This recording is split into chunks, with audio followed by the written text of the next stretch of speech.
She's muddy. She's muddy. It's pretty tough sledding today with the mud and the slop, but we're managing to get out some good logs. It's slow. They're making fast turns because we're back this side, but up in those hills, it's skittery with the chains.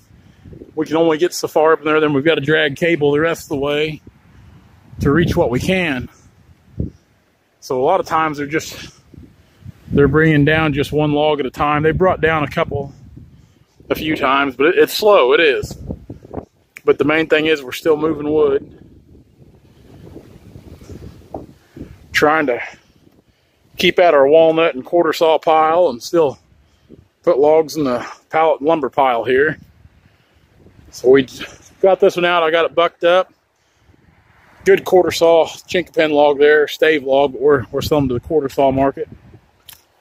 So I'm gonna, there she goes. So I'm gonna get this one sorted because the skidder will be back pretty quick.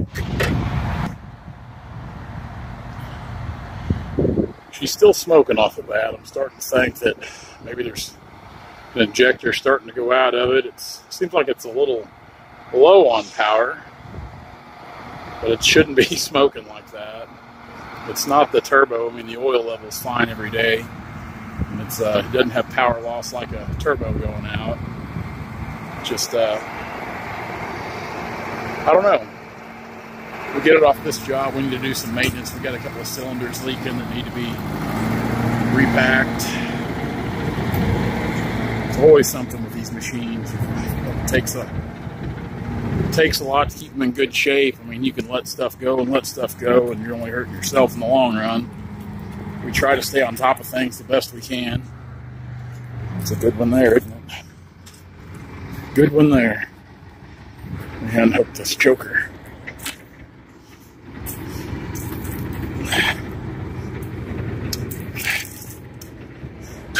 I didn't bring my good gloves. I left them in my Toyota.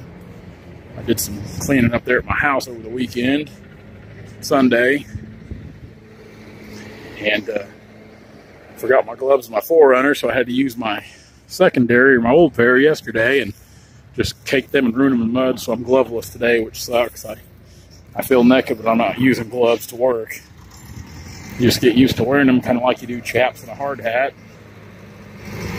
So let's get this one marked up, bucked. We'll lay him in the pile. Good to go.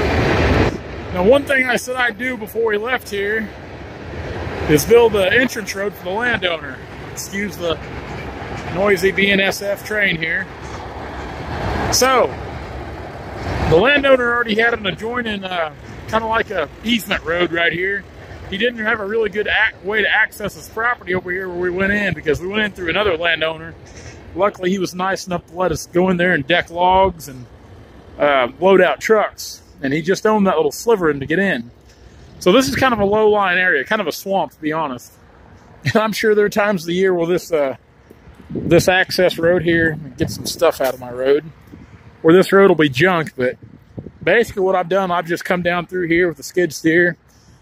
And as saturated as the soil is here, nothing real deep rooted. So luckily the skid steer was able to push over and uproot everything in the way.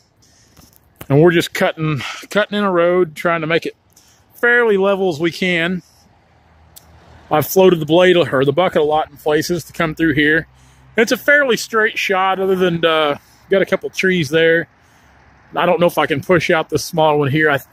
To me, honestly, I think I'll just leave it, because there'll probably never be any kind of big trucks in here. And a half-ton pickup or something like that will be able to fit through there pretty easy. And this out here, it's pretty wide. We'll actually take the bucket and we'll clean this up here real good. And, I've been using what's left of this mound right here for some borrow dirt. And I'm actually making an approach right now coming off the main road there to where he can kind of come down at a decent angle to where it's not so steep. So this is our borrow pile right here. And of course I pushed out a tree right here, so we got an indention. So we'll actually take some of that borrow dirt, put right in there. And of course I took the bucket and I scraped a lot of that old mud, that loose mud off the deck over there. See, it's cleaned up quite a bit. So really this will be a great road by the time we're done, if I do say so myself. He'll be able to come in right up there off the highway, off his little easement lane with the other neighbor. Come right through here. Go right up here. Of course, there's already this open area. We pushed this out for the log deck several weeks back. We'll put the bucket down. This little stuff, and anybody that knows that runs equipment, this little stuff like this is always the hardest to get out. It's hard to uproot it. You just can't get a good bite on it. But this is shaping up pretty nice. It's not near as muddy or nasty down here as I thought it would be. I thought it would be pretty bad down through here. So we're pretty fortunate on mobility, which, don't get me wrong, I'm sure at the right time this would probably be a wet, nasty mess. But lucky for me, we've caught it just right. So let's get back on here. We'll go ahead and straighten this out, push this stuff over, just kind of make this look a little better. We'll float the bucket, come back in through here, kind of smooth everything up, try to keep this just as level and smooth as possible. I like to float the bucket, that way that you're not gouging into the dirt constantly when you're trying to keep it level with your hand controls.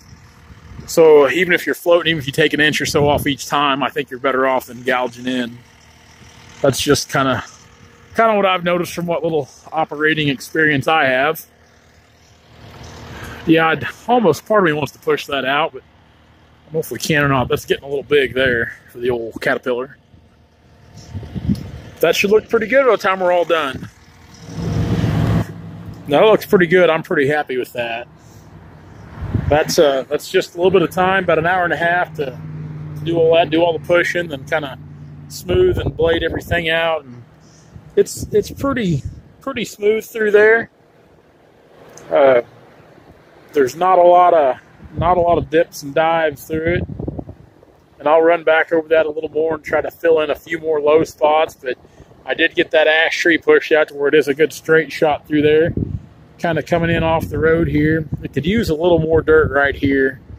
And I don't know if I should just try to take the blade and or the bucket and try to cut into that and come down with it, or if I need to just keep adding some on there.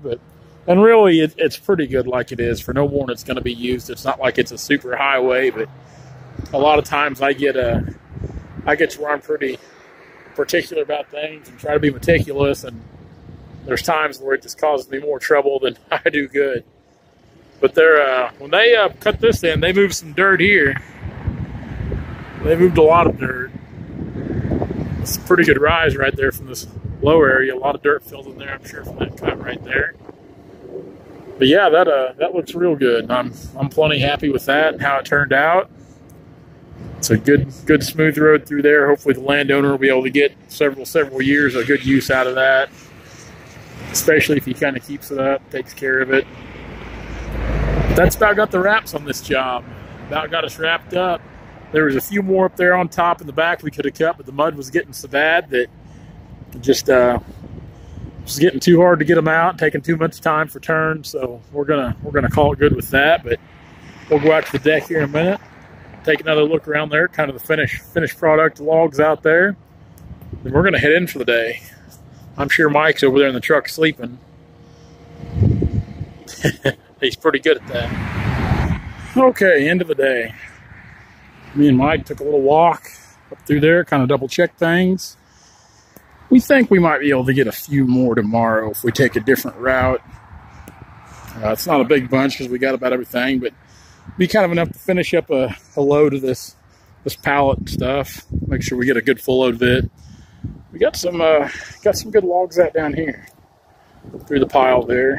Of course, like I said, I took the skid steer, the bucket, and I scraped all this mud off here, off the deck, the best I could. As you can see, some of this big piles of stuff I got here that I couldn't get off or didn't want to get too close. But so this is already drying really well out through here. We got a pretty good breeze blowing today. Sun's hitting it, so it's drying pretty well. Kind of step down through here. Actually, we were just kind of doing a little photo shoot for logger threads, just taking some pictures for the Instagram and Facebook accounts. That way we can promote the Logger Threads brand. I've actually got my wood puller hoodie here in hand. Man, these things are just, I couldn't be happier the way these turned out. These are, you know, I wear Carhartt hoodies and always have pretty exclusively, but I'm not saying it just because it's my brand, but you know, we picked a really, really high-end blank to go with, and I will take something that costs a little more and high quality any day over a cheaper product, just because I'm looking for something durable that's going to last. And everything that, you know, all the reports we've got back from the feedback and input, everybody that wears our Logger Threads brand apparel, everybody is really, really happy with it. And that's where we're super, super stoked to hear that, because the more feedback we get, the better, you know, the better stuff we can keep coming out with. We've got a lot of big things planned for 2019, but definitely the more stuff we sell, the more products we can come out with and kind of grow the brand in different directions.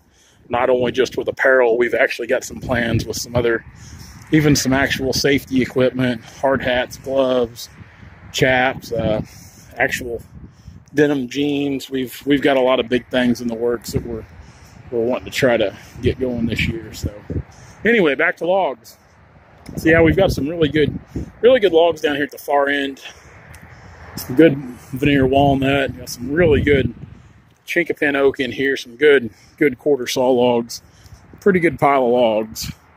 Hopefully we can add to that just a little bit more tomorrow.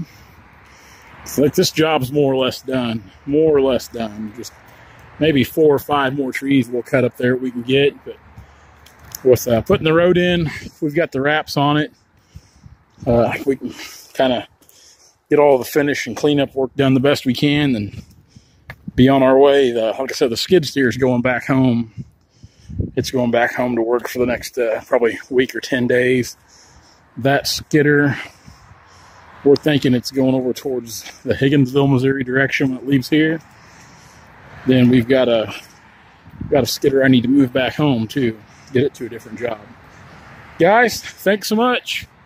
We'll be here tomorrow. Come hang out with us. Come hang out with us. See you guys later.